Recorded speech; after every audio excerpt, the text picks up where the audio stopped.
Hello there. So we are in the book of 2 Thessalonians. Remember, the church of Thessalonica was started by the Apostle Paul, and he was only with them for a short time. It's amazing how much he managed to teach them in that short time, but there's a whole lot there. And he was thanking the Thessalonians again, remembering their persecutions, because there was a lot of that going on. The Romans were crucifying people, burning people alive. They were doing horrendous things to the church at that time, not just in Thessalonica, but all over the place. The church was definitely under a lot of persecution. We don't understand that kind of persecution. Most of us don't anyway, here in America anyhow. A lot of countries though is still going on. It's getting more and more though. It's getting dangerous.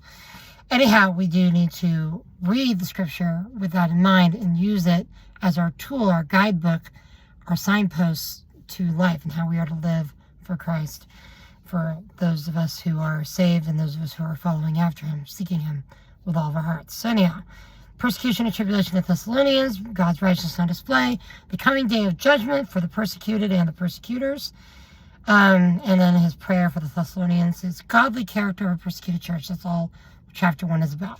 Chapter 2, the coming day, signs of the coming day, what the man of sin is going to do, who the man of sin is going to be, and his appearance as the coming, what is called the coming world leader or Antichrist. There's a lot of titles in the Old Testament and New Testament for him, but he is on his way. Encouragement again for the last days, for the believers to stand fast in difficult times.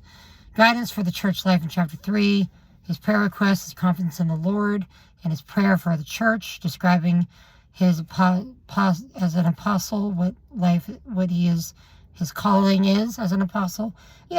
There is disciples in there and there's apostles. I think it's kind of like the master apprentice situation. We are disciples as we are learning, and then we become apostles as we are teachers. We will never stop learning, even as apostles, but I think there is a lot to say for us growing and getting closer and closer to God every day through our obedience to him. At any rate, he's talking about all that guidance for the church in chapter 3. It's a short book. I look forward to getting more into it with my Word of Truth devotionals as I study more in the scripture. I highly recommend you getting onto a couple of good podcasts I've been listening to, mainly Frank Turek's I Don't Have Enough Faith to Be an Atheist. But listen to that. It's great. Podcast. Let's do a bunch of others. As well, I'm finishing Dan Kimball's book on how not to read the Bible, which has been great. It's interesting because there's a lot.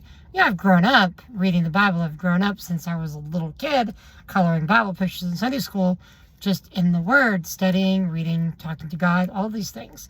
And it's interesting as I'm getting older, getting more into these kinds of things to truly understand the reasons why we believe and how to defend those things.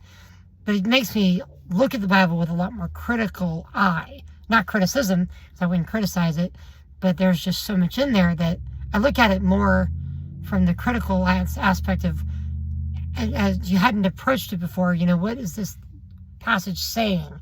Look into it. Don't just read one Bible verse. Look into the context of the whole. Look into the situation and the culture of the people that lived in that time. Anyway, just like Thessalonians, for example, you really see how persecuted that church was. It makes the whole thing come to life more. Anyway, I will leave you with that. Have a good day. Thank you for listening. God bless.